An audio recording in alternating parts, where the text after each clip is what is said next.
Assalamualaikum warahmatullahi wabarakatuh. Perkenalkan, nama saya Wia Zahra Ramadhani dengan NIM D022236. Di sini saya akan menjawab pertanyaan-pertanyaan untuk memenuhi tugas mata kuliah etika profesi. Dan di sini saya akan menjawab pertanyaan. Untuk pertanyaan pertama, identifikasi dan tinjau 2 jurnal akademik yang membahas kasus etika dalam profesi TI yang terkait dengan penggunaan data pribadi. Kita akan disuruh untuk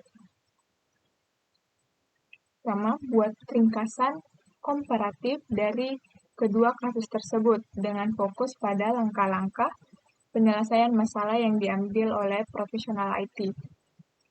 Yang kedua, jelaskan bagaimana prinsip-prinsip etika profesional yang disarankan oleh penulis jurnal tersebut dapat diterapkan dalam kasus yang Anda ketahui sebelumnya. Baiklah, langsung saja. Untuk kasus pertama, kewajiban penyelenggara sistem elektronik dalam perlindungan data pribadi konsumen pada layanan elektronik dalam transaksi digital pada e-commerce, khususnya pada penjualan aplikasi Akulaku, Lazada, dan Tokopedia. Peningkatan substansial dalam penggunaan platform e-commerce di Indonesia telah memberikan kontribusi terhadap pesatnya ekspansi perusahaan finansial teknologi lending.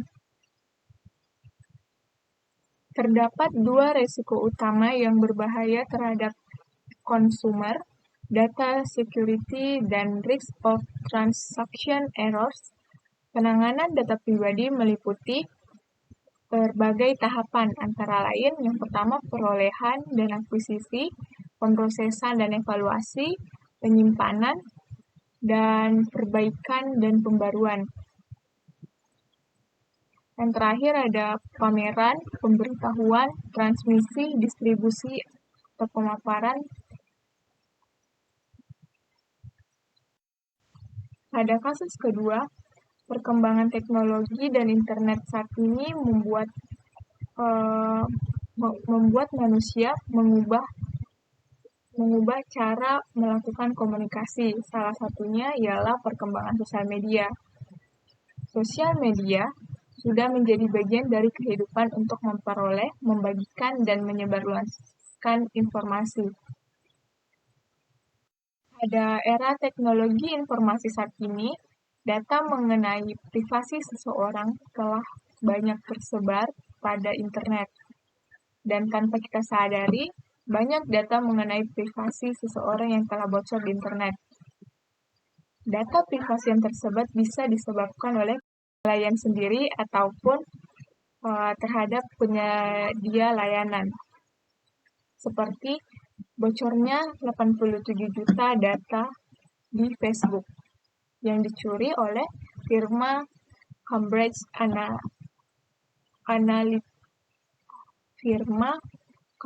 Analytica. Terlebih lagi, sekitar 1 juta data pribadi yang dicuri tersebut berasal dari Indonesia. Dan beberapa hal yang dilakukan untuk penyelesaian masalahnya yaitu diantaranya operation untuk tujuan tertentu, khusus bagi pemilik data saat informasi ini dikumpulkan. Privasi menjamin keamanan data bagi pemilik informasi dari orang lain. Yang ketiga ada identifikasi, sistem yang memiliki karakteristik identifikasi jika bisa mengenali penggunanya. Identifikasi adalah langkah pertama dalam memperoleh hak akses ke informasi yang diamankan. Misalnya ada security yang diidentifikasi umumnya dilakukan dengan penggunaan username dan user ID. Authorization setelah identifikasi, pengguna memfokuskan strategi untuk diautentikasi. Sebuah proses yang disebut autorisasi memberikan jaminan bahwa pengguna, manusia, dan komputer telah mendapatkan autorisasi secara spesifik dan jelas untuk mengubah atau menghapus isi dari informasi. Yang terakhir ada accountability, Ini dipenuhi jika sebuah sistem dapat menyajikan data semua aktivitas terhadap informasi yang telah dilakukan dan siapa yang melakukan aktivitas itu. Pada bagian B, di kasus 1, prinsip-prinsip yang ada ialah yang pertama, pengumpulan data pribadi perlu dilakukan secara terbatas dan spesifik dengan mematuhi hukum dan peraturan serta memperoleh persetujuan eksplisit dari pemilik data pribadi. Pemrosesan data pribadi harus dilakukan secara akurat. Yang ketiga, pemrosesan data pribadi harus menikmati hak-hak pemilik data. Yang keempat ada pemrosesan data pribadi harus akurat, menyeluruh, tidak menipu waktu, tidak menipu, tepat waktu, dan bertanggung jawab dengan mempertimbangkan tujuan pemrosesan data. Yang kelima ada pemrosesan data pribadi harus sejalan dengan tujuan yang ditetapkan dan harus dilaksanakan dengan memastikan keamanan data pribadi terhadap potensi kehilangan, penyalahgunaan, akses tidak sah, pengungkapan, dan perubahan atau penghancuran, serta transparansi menjadi hal. Pada kasus 2, yang menjamin bahwa data tidak dirubah tanpa ada izin pihak yang berwenang atau si pihak pemilik data, menjaga keakuratan dan kebutuhan informasi serta metode prosesnya untuk menjamin aspek ini, yang menjamin bahwa data akan tersedia saat dibutuhkan, memastikan user atau pemilik data yang berhak dapat menggunakan informasi dan perangkat terkait. Temukan sebuah studi kasus tentang dilema etis dalam implementasi sistem TI yang mempengaruhi tenaga kerja. Yang pada bagian A itu kita disuruh untuk analisis sebuah studi kasus dengan mengidentifikasi faktor-faktor etis yang dipertimbangkan dalam pengambilan keputusan. Dan pada B itu dengan mengacu pada penelitian terkait, jelaskan bagaimana prinsip bisnis sebagai profesi luhur bisa mempengaruhi keputusan dalam studi kasus tersebut. Dengan kemajuan teknologi informasi yang terjadi di zaman sekarang ini, merupakan suatu hal yang tak bisa dihindari, atau bahkan sebaliknya harus diterima dengan lapang dada. Penerimaan kemajuan TI ini bukanlah diterima tanpa adanya filterisasi, tetapi filterisasi ini harus dilakukan. Perkembangan yang sangat pesat dalam bidang ilmu, pengetahuan, dan teknologi atau iptek, terutama teknologi informasi yang kita saksikan dewasa ini telah berdampak pada perubahan sendi-sendi etika dan moralitas kehidupan berbangsa, bahkan merambah di segala bidang kehidupan, baik ekonomi, sosial, maupun kehidupan.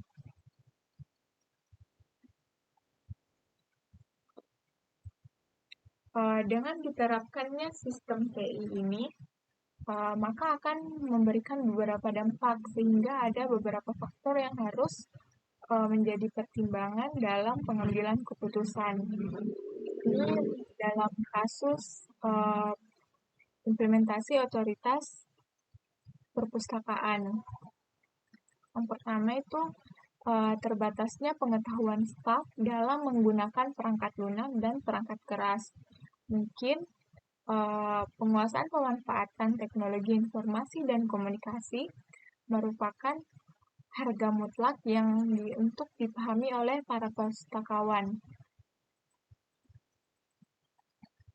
Karena apabila tujuannya adalah untuk menyediakan akses ke informasi agar dapat ditemukan secara efektif dan efisien, maka cara memanfaatkan teknologi tersebut juga harus diketahui oleh user, sehingga para user akan bertanya ke petugas perpustakaan apabila tidak mengetahui cara-cara menggunakan teknologi yang baru ini. Yang kedua, kebutuhan akan ketepatan layanan informasi selain kecepatan dalam memperoleh informasi. Pemakaian juga membutuhkan ketepatan informasi yang didapatkannya dari perpustakaan. Pertanyaan-pertanyaan tentang informasi secara spesifik harus bisa dijawab secara spesifik pula dengan bantuan teknologi komputer ini. Pertanyaan-pertanyaan bisa dijawab dengan cepat dan tepat karena kemampuan manusia ada dengan memiliki beberapa keterbatasan, kira ada terjadi human error nantinya, dan dengan adanya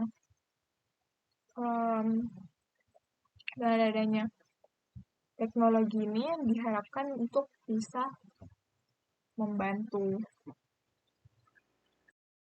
penerapan sistem otomasi perpustakaan di Indonesia. Tentunya itu merupakan langkah yang sangat baik untuk meningkatkan akses dan efisiensi layanan perpustakaan di seluruh Indonesia. Namun, ada beberapa prinsip bisnis sebagai profesi luhur yang bisa mempengaruhi keputusan yang ada. Di antaranya, yang pertama ada bisnis yang menjunjung kejujuran dan integritas akan memastikan tentang sistem TI yang diterapkan akan memperhatikan privasi pengguna dan keamanan data dan informasi yang ada. Dengan meningkatnya, dengan diterapkannya otomasi ini, kemungkinan data para user akan ada pada database dari otomasi ini, makanya terus dipertimbangkan. Selain itu juga apakah keberlangsungan otomasi perpustakaan ini akan berkelanjutan dengan memastikan aksesnya itu lebih luas terhadap masyarakat, bisa menjangkau semua kalangan di masyarakat. Entah itu apakah daerah terpencil juga akan dapat, tidak hanya di daerah-daerah yang besar.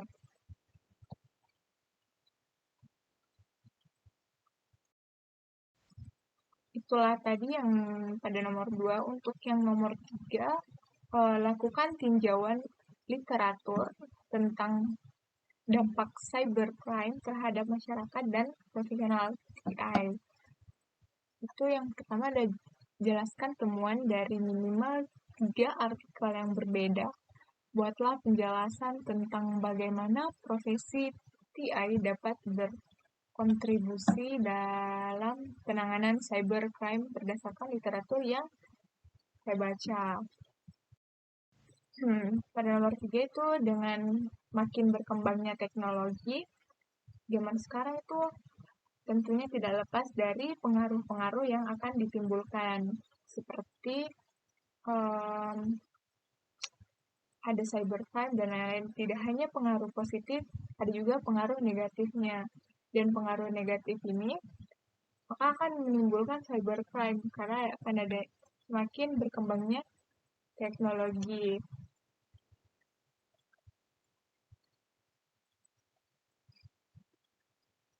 Dan karena adanya dampak cybercrime ini atau kejahatan cyber ini, kita harus pandai-pandai menyikapi seperti pada artikel-artikel berikut yang akan memaparkan pengaruh-pengaruh dari cybercrime. Untuk artikel pertama, di artikel itu disebutkan bahwa selain dampak positif, dalam hal kemudahan bertransaksi daring, kemajuan teknologi juga memiliki dampak negatif. Kejahatan cyber atau cybercrime itu seperti pencurian data. Pencurian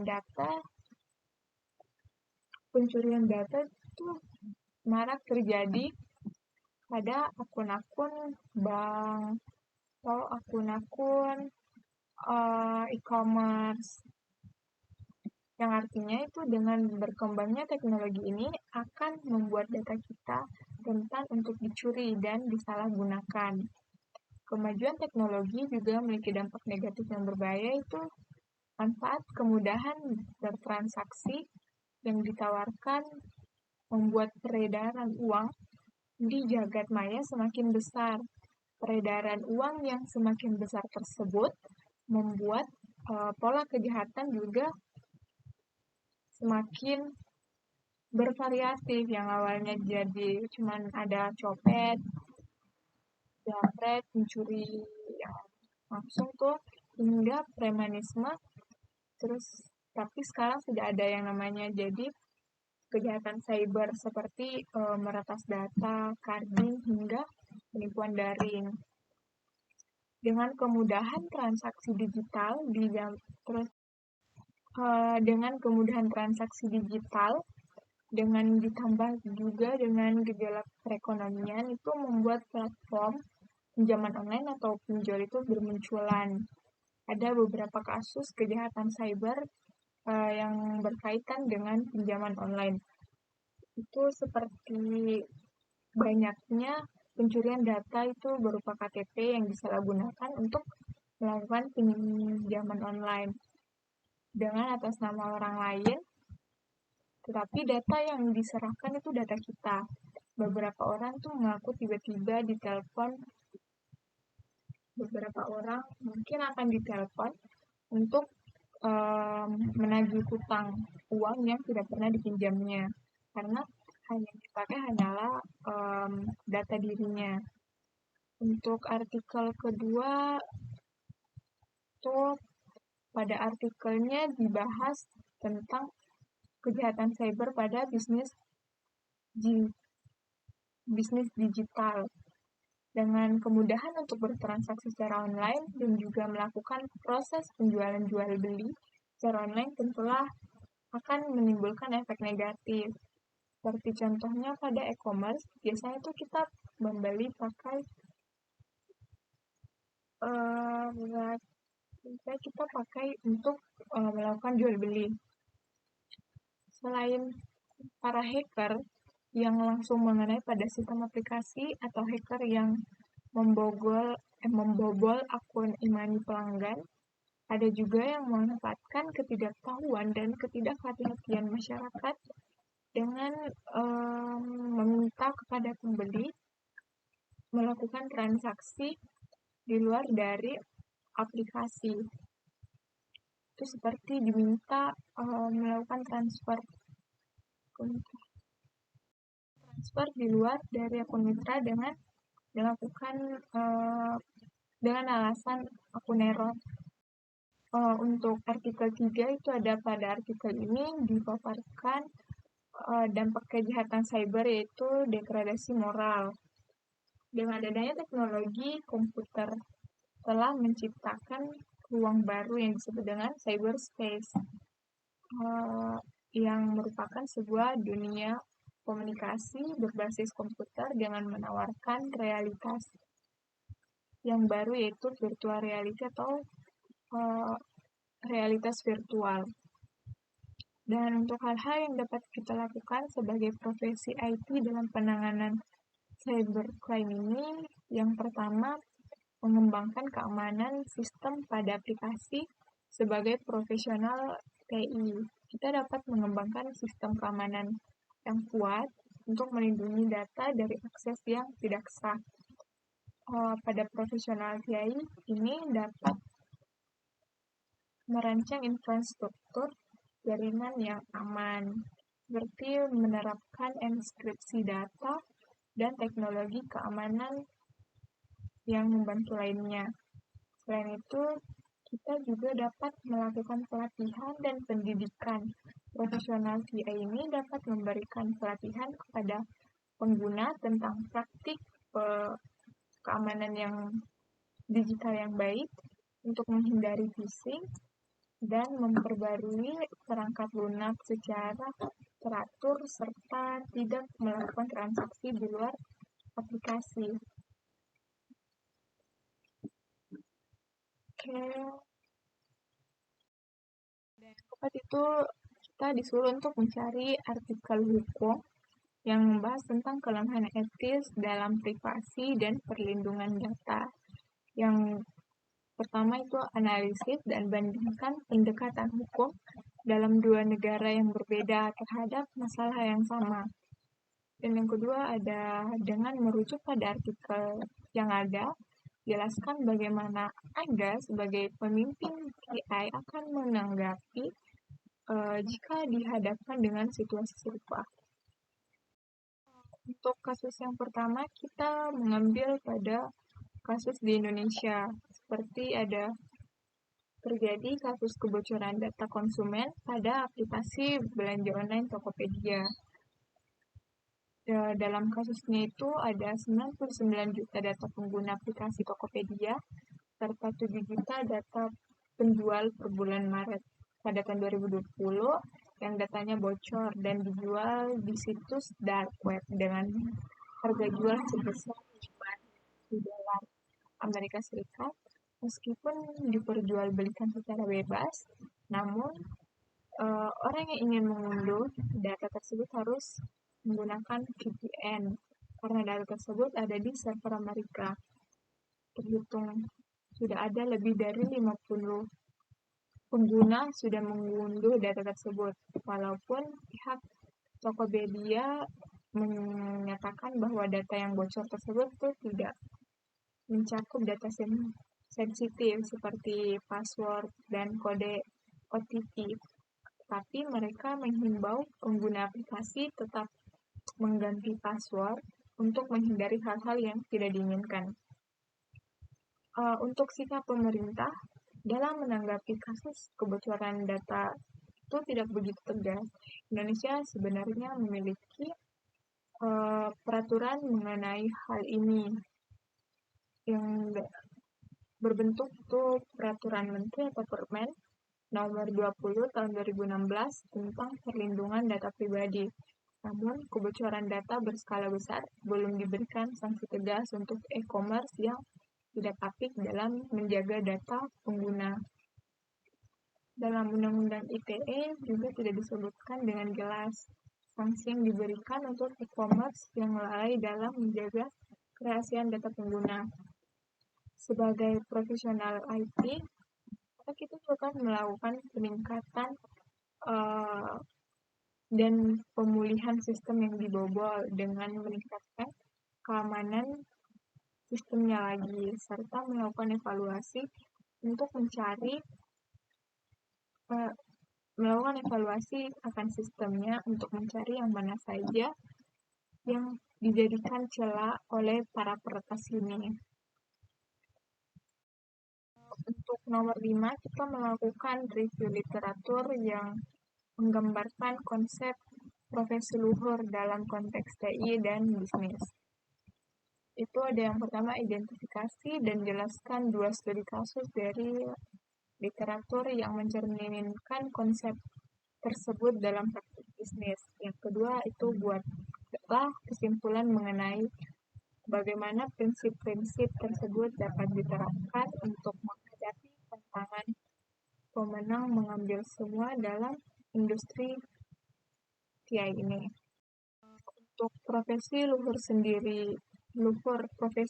itu ialah merupakan suatu profesi yang hakikatnya merupakan suatu pelayanan pada manusia atau masyarakat.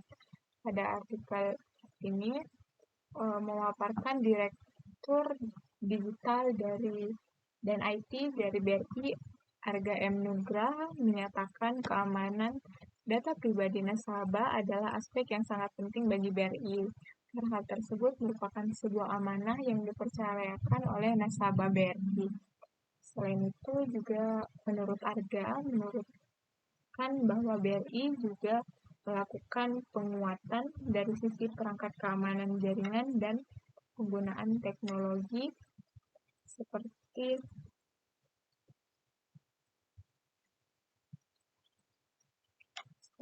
data loss prevention atau DLP.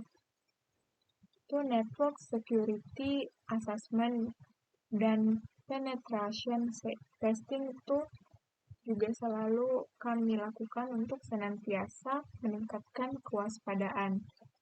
Terus terkait biaya capital expenditure atau CAPEX-nya, itu perlu disiapkan bank untuk teknologi informasinya, bahwa keamanan termasuk keamanan digitalnya. Harga memastikan bahwa BRI akan mengeluarkan biaya yang cukup dan menandai untuk melakukan pengamanan teknologi digital kami. Itulah tadi semua pemaparan yang telah saya lakukan. Untuk kurang dan lebihnya mohon dimaafkan. Wabillahi taufiq wal hidayah. Wassalamualaikum warahmatullahi wabarakatuh. Terima kasih.